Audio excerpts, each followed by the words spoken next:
All right, well, welcome to Alligator Adventure. My name is Garrett. To my left is my partner in crime, Michelle. We're both zookeepers here. Now, before I begin, I'm just going to explain what we're about to do, then some rules and regulations that apply here and park-wide. Now, number one rule, there should be no kids sitting or standing on these low wooden fences. Also, there should be no kids sitting on the shoulders or standing on the shoulders. Those rules are just here because if someone bumps into you, a child runs in between your legs, you can easily fall and hurt your own child or have them land into one of these alligator waters and become a snack for one of our hungry alligators. So I'm sure you're attached to your children, so please do not have your children on your shoulders or on these low wooden fences at any point in time during your stay here at Alligator Adventure. So now that it looks good, what Michelle and I are going to be doing is we're dangling chicken for these hungry alligators, have them jump up, catch chicken in their mouth, do a real cool show. So now that everyone looks safe, we will go ahead and get started. Look at so that what guy. you see before you are known as North American alligators. These guys are actually found from North Carolina, all the way down to Florida, and as far west as Texas. This little guy just came out of nowhere. About 50 years in the wild and about 60 years in captivity. Now most of the alligators you see here are adults. The males range anywhere between about 12 to about 13 feet, weighing anywhere between 800 and 1,200 pounds. Females anywhere between about 8 to 9 feet, weighing anywhere between 600 and 700 pounds. So lazy. But adult male alligators can actually get the size about 15 feet down in Florida, Louisiana, and Mississippi. another guy. So they get a lot bigger down south. He was right beside us this whole time. Now, We never saw him. He came out of this little corner right beside the that fence. y'all get from the grocery store.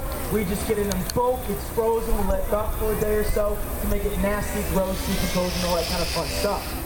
Now, believe it or not, alligators actually love this stuff. They'd rather come after a dead, composing animal than a live prey. Mainly for the fact, like I said, it's already decomposing, so it's very easy to digest. Plus, it's already dead. They don't have to spend the extra energy trying to kill it.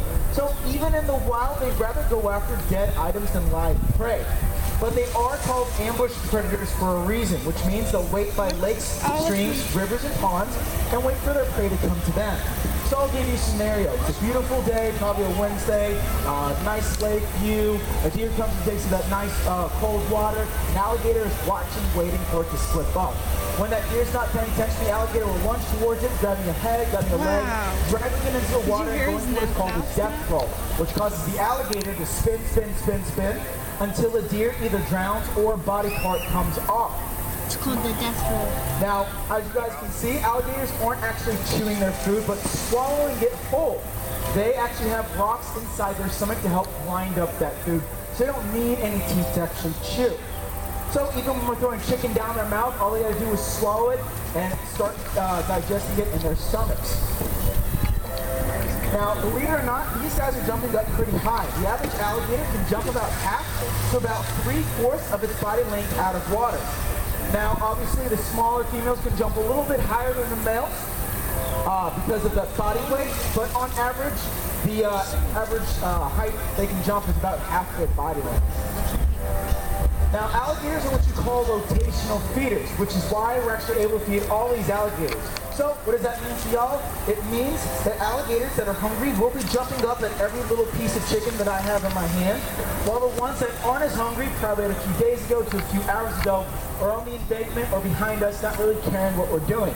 But they are all called opportunists for a reason, which means if I take a piece of chicken and toss it out that way, they're going to go for it regardless if they're hungry or not, because they're not going to pass up an opportunity to eat. So if I take this piece of chicken and throw it out that way, he's going to go for it, but the other ones aren't going to care. They're not going to waste the energy going to get after that. They're only going to eat it if it falls right in front of their face.